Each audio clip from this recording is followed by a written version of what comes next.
वास्तुशास्त्र में घोड़ों का महत्व बहुत प्राचीन काल से चला आ रहा है। आपको याद हो तो महाराणा प्रताप के ज़माने में चेतक नाम का उनका घोड़ा बहुत पॉपुलर था, जो अपनी वीरता के लिए प्रसिद्ध था, जगत प्रसिद्ध है आज भी।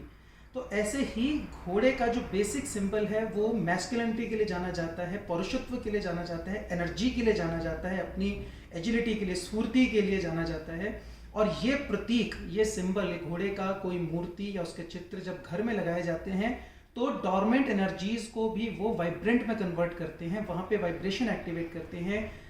गतिमान कर देते हैं उसको, एक किस्म का मूवमेंट एक्टिवेट करते हैं। तो आइडियली घोड़ों को, ये इस प्रतीक को आप घर की किसी भी दिशा में लगा सकते हैं, जिस भी एरिया में आपको गति चाहिए।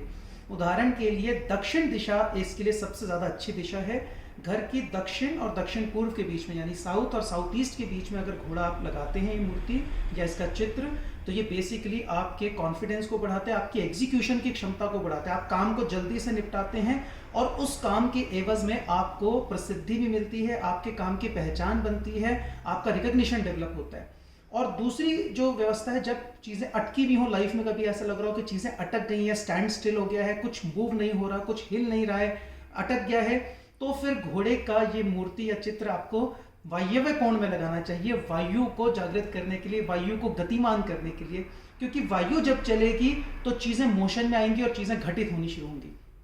तो वायु कोण में घोड़े को लगाने से अटकी हुई चीज़ें भी निपट जाएंगी। इसके अतिरिक्त अलग अलग दिशाओं में घोड़े की मूर्ति लगाने से अलग अलग किस्म के प्रभाव लिए जा सकते हैं, और वास्तु विद्याधर कोर्स में आप उसको डिटेल में समझ सकते हैं कि किन दिशाओं के क्या प्रभाव हैं और किस प्रकार से हम उनका फ़ायदा ले सकते हैं।